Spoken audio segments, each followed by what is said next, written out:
एक बार एक भिखारी अपनी ज़िंदगी से बहुत ही ज़्यादा परेशान हो चुका था, क्योंकि उसे अपनी ज़िंदगी को चलाने के लिए, अपने हर दिन का गुजारा करने के लिए भीख मांगनी पड़ती थी।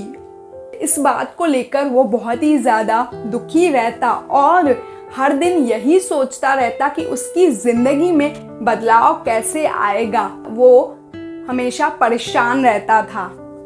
वह हर रोज़ देखता कि बहुत सारे लोग परेशान होकर, दुखी होकर, अपने आँखों में आंसू लेकर, अपनी चिंताओं को लेकर गौतम बुद्ध की तरफ जाते, और जब वो वापस लौटते वहाँ से, तब वो बहुत ही ज़्यादा खुश होते थे।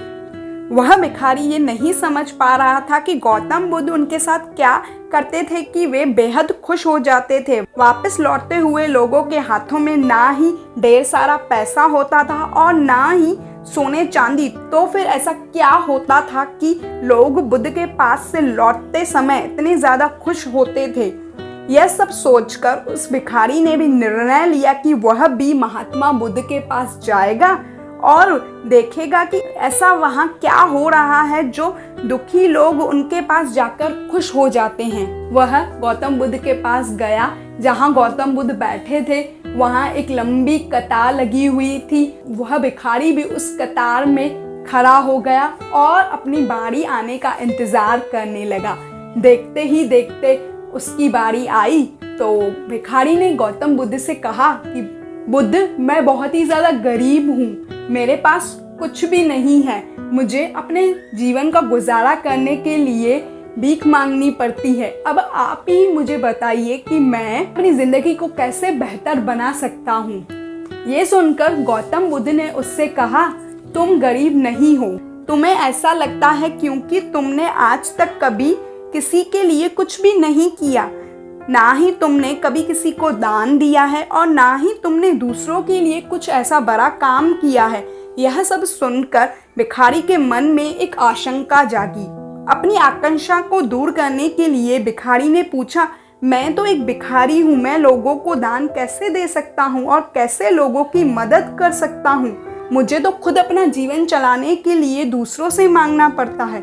यह सब सुनने के बाद गौतम बुद्ध थोड़ी देर शांत रहे और फिर उन्होंने बोला, तुम्हारे पास हाथ है जिनको तुम लोगों की सेवा में लगा सकते हो और दूसरों का भला कर सकते हो। इसके अलावा तुम्हारे पास मुंह है जिससे तुम लोगों से अच्छी अच्छी बातें कर सकते हो और दूसरों का हौसला बढ़ा सकते हो। यह सब करके भी तुम दूसरों की मदद कर सकते हो। जरूरी नहीं है कि दान सिर्फ पैसों से किया जाए। हम चाहें तो हम शिक्षा का भी दान कर सकते हैं, चाहे तो अन्न का भी दान कर सकते हैं। ऊपर वाले ने अगर किसी को पूरा अच्छा शरीर दिया है तो वह गरीब नहीं है, वह बस दिमाग से गरीब है। उसे इस विचारों से हटाकर दूसरों की सेवा में लगा देना चाहिए। बुद्ध की ये सब बातें सुनने के बाद वह भिखारी बहुत ही ज्यादा खुश हो गया और उसका मन अब संतुष्ट था।